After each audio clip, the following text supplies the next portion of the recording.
This is the 2015 Infiniti QX-60. We'll also be going to our secret garage. Well, this is the secret garage. Look at the Infiniti Q-60S coupe. I can say without reservation, this is one of the most beautiful SUVs I've ever had. Really sharp looking machine. Got lots of compliments. This dark blue paint certainly helps. Looks nice as well. And a view from the rear. Under the hood is the proven Nissan 3.5 liter V6. Been around forever, lasts forever. Hooked to a CVT automatic transmission. And this combo is rated at 21 to 27 miles per gallon.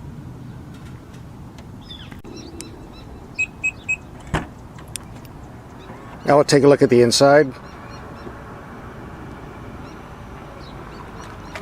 There's a good storage space in the rear. And we've got a third row seats for a couple extra small passengers.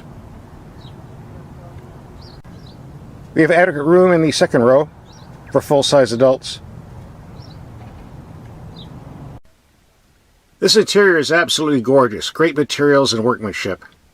Very sharp looking, as good as any of the German cars I've seen.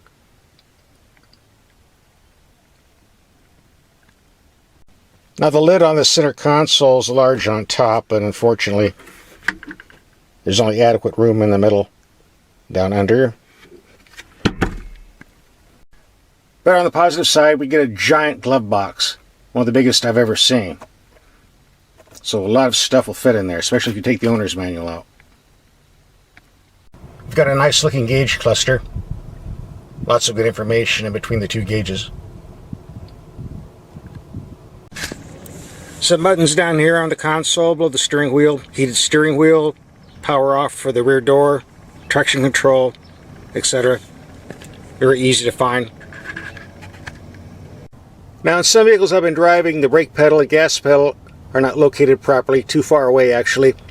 Here it's not a problem. Both pedals are located exactly where they need to be for efficient driving.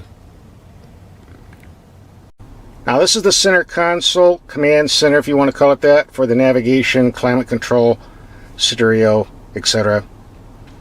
Now a lot of cars, these are a nightmare to use. We know how many complaints that Ford My Touch and some of the Mercedes have had. You will not have a problem with this. Very simple to use. Want info? There's your info. Just turn the knob, press the button.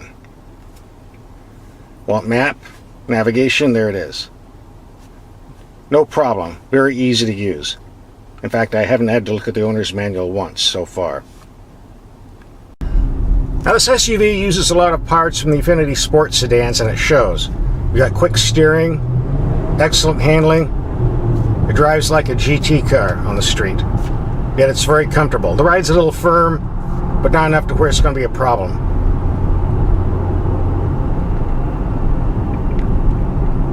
By the way, we have a button here.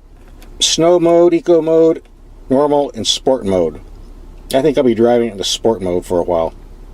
See what kind of performance we get out of that V6.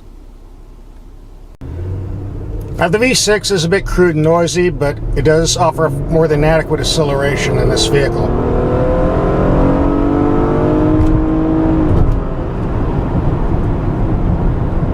Just as it did for the 350Z sports car. Now if you've been watching my videos, you know one of the items I've been complaining about on cars are extra wide rocker panels where your leg rubs on the outside and you get dirt and mud on your pants. Fortunately, we don't have that issue here. Just the right size, not a problem. And as you can see, the outside shelf is on the door, not the body. Not going to touch your pants. Thank you, Nissan. I wish all manufacturers would get the hint and do it this way. I have found one feature on the Infiniti Q6 that I don't like on the interior. It's the sun visors. They fold, but they don't slide, which means the sun's coming in the interior in this open space, and there's nothing I can do about it. Really, guys, you've been making cars for a long time. How about some sun visors that slide back and forth? Really now. By the way, if the sport mode setting isn't aggressive enough for you, you can put the shifter to the left and it turns into a 7-speed manual transmission.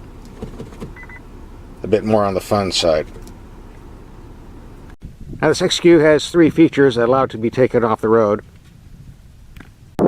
First, it has adequate ground clearance, so you won't be banging up against many medium-sized rocks.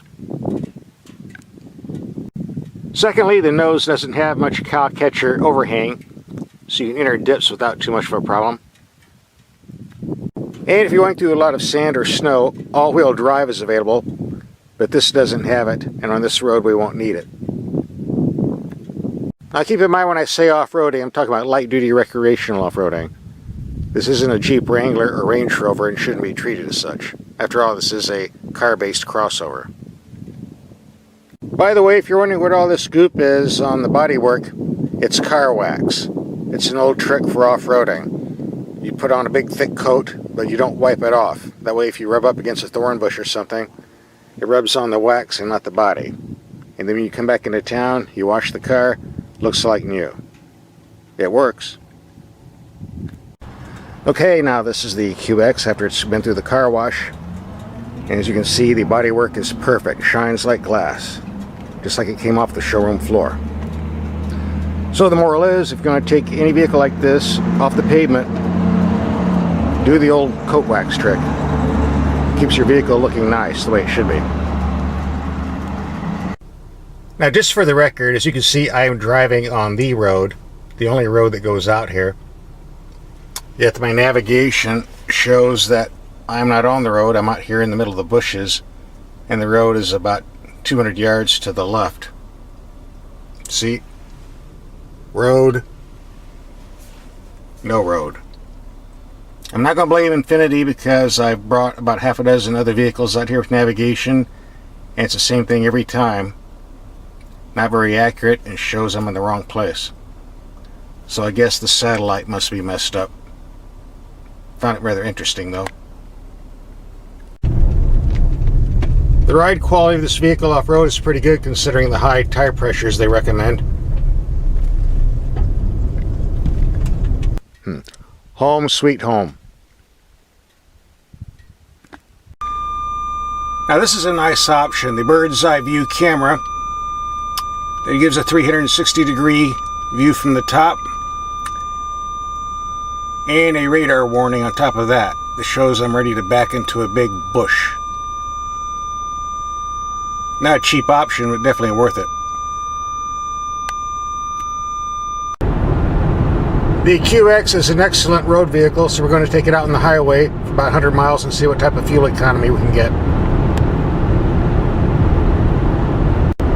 Also, this vehicle had the optional radar-operated cruise control, which I do not like. Fortunately, Infiniti has designed this so if you press a button down, you can override the radar cruise and do conventional cruise, which I like very much.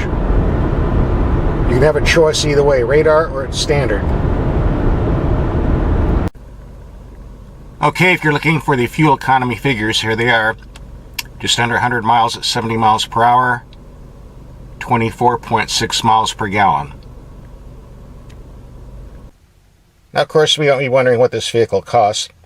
Base price is $42,400, which is certainly reasonable, but we're loaded up with all kinds of goodies here.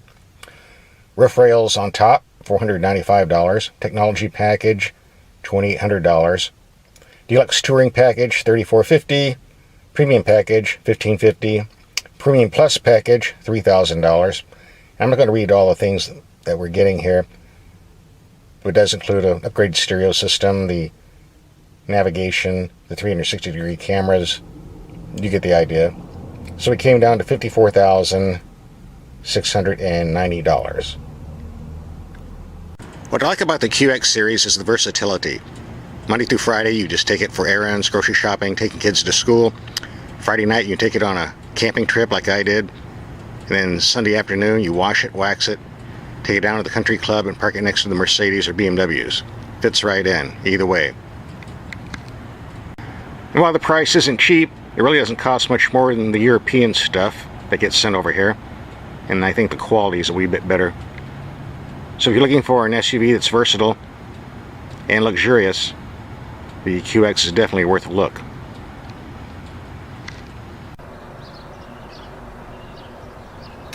Happy Valentine's Day. Oh, how cute. His and hers, true romance. Okay, so here we got the 2015 Q-60S Coupe.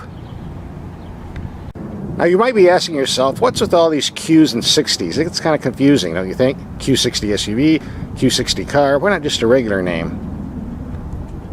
Like Hyundai, you got the Hyundai Tucson, the Hyundai Santa Fe. Why can't we get a name for this? Like, even if you call it the Infiniti bullcrap, it makes more sense than all these Qs and 60s, but hey, it's their car, not mine. I have no say. So what can I tell you? But in any case, this is a very nice car, good looking too. Shipped it all the way from Tennessee just for me. And as of today, it's about 10 below zero Tennessee with lots of ice, but not here, so I guess I'm pretty lucky. Now this is the same basic V6 that's been used in Infiniti and Nissan vehicles for a long time, but it's been bored out to 3.7 liters, putting out 348 horsepower this time around. Gas mileage is rated at 17 to 25 mpg, which is about what I've been getting. Now I haven't clocked this, but the 0 to 60 in 5.4 seconds and a quarter mile 13.9 is what's claimed, and I'd say it's pretty close. Now just an update on the web pages, it's saying 348 horsepower, but on the Nissan paperwork it's saying 330 horsepower, which is true. I don't know, but hey, it's fast enough. I'm not going to worry about it. So please don't send me any hate emails telling me I got the horsepower rating on this vehicle wrong, because it's fast enough and I really don't care. But thanks for watching. Now for transmissions, you get two choices. You can hit the 6-speed manual, as I have here, or the 7-speed automatic with paddle shifters, which I don't have here. Now many people are under the impression that the manual transmissions offer better performance and gas mileage than the automatics, but today this is becoming less and less true. I can tell you I've driven both the 7-speed automatic car and the 6-speed manual, and there's no contest. The 7-speed automatic is quicker, especially when taking corners and operating the paddle shifters. Sorry guys, if you got this manual, you're not going to beat the guy in the 7-speed automatic. Plus, while this engine can rev to 7,000 RPM, it doesn't really like doing so. This is more of a low RPM, high torque engine that works better with an automatic too. On the other hand, if you really like shifting for yourself, this is a lot of fun to use. So if you just have to have a manual transmission, at least Infiniti offers it, and you'll probably be happy with this. As always, your choice. Just know what you're getting. And since we're inside, let's take a look at the interior. A nice gauge cluster with good information. Steering wheel controls, easy to use. Very simple climate control, a couple knobs and some buttons, the way it should be. Glove box, a bit mediocre, not much room in there. In fact, there's hardly any storage for anything around here. A dinky console, enough room for a cell phone and a wallet. I'm looking for cup holders, and all I see is this divider. I guess you could put cups in here. Kind of an odd arrangement.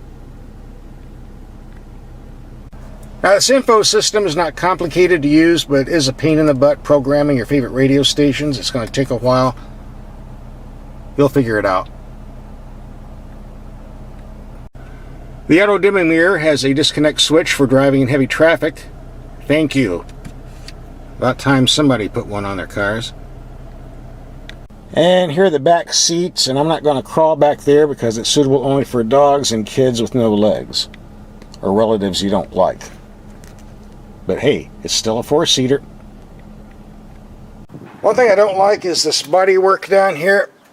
Got lots of dirt on it, or it did until it got all over my pants.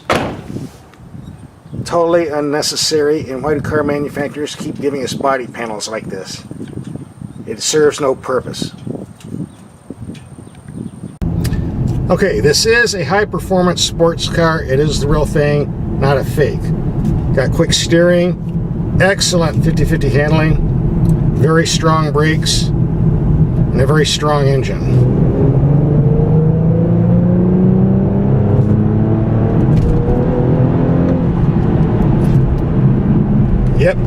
This is the real thing. A lot of people don't know this, but mechanically this is quite similar to the Nissan 370Z. They share a lot of same components. The difference is the Nissan's always been a stiff riding brute, and the Infiniti version's always been a bit smoother, but I think they made some changes here because this ride's pretty stiff too. But again, this is a true sports car, so we're not going to worry about the ride comfort that much. Wow, look at the size of those brake rotors.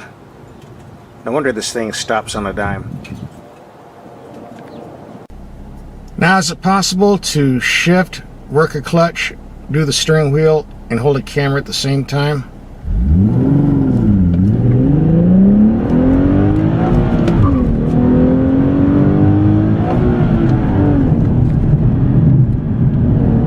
Oh yeah! Okay, we've seen how this car drives in the daytime. Let's see how it does at night. In particular, these fancy headlights we've got. See how they light up the dark. Nice city racer, goes in and out of traffic real quick, lots of power. By the way, there's two things I've noticed. First of all, this fake aluminum, well, it's really plastic, but it sure looks better than the fake wood they put on cars nowadays. And number two, this clock has been on 8:27 for the past 4 days. You think maybe it's not working? Okay, here's our headlight tests. High beam, plenty of light. Low beam's bright, it rides a bit low to the ground, so if you're driving on back roads where there's deer, antelope, and Bigfoot, you might want to keep the brights on. But it's more than adequate for city driving. And the clock still says 8:27. Now there's another difference between the Nissan 370 and this Infiniti. It's called cost. With the Nissan starting around $28,000, and this one a bit more. Well, let's see, $47,700, and it includes just about everything but the kitchen sink. But as always, they just have to tack on something like $400 for this pearl white paint. And they have the audacity to charge us $200 for a trunk mat. Come on, guys, why do manufacturers keep doing this? If you're paying 50 grand for a car, can we at least get some trunk mats as standard equipment, please? And $370 for illuminated kick plates. I'm not sure what that is. So the grand total is $49,575 smackers. Illuminated kick plate. I wonder if they're talking about this down here under the door that lights up. Lets all your friends know that you forked up the extra money for an Infiniti over a Nissan. Looks nice. I wonder if it's actually 370 bucks extra. Oh well. Hey, this Infiniti Q60 isn't cheap, but you know what? It's a lot cheaper than the German alternatives. So it's still a nice car and worth looking at.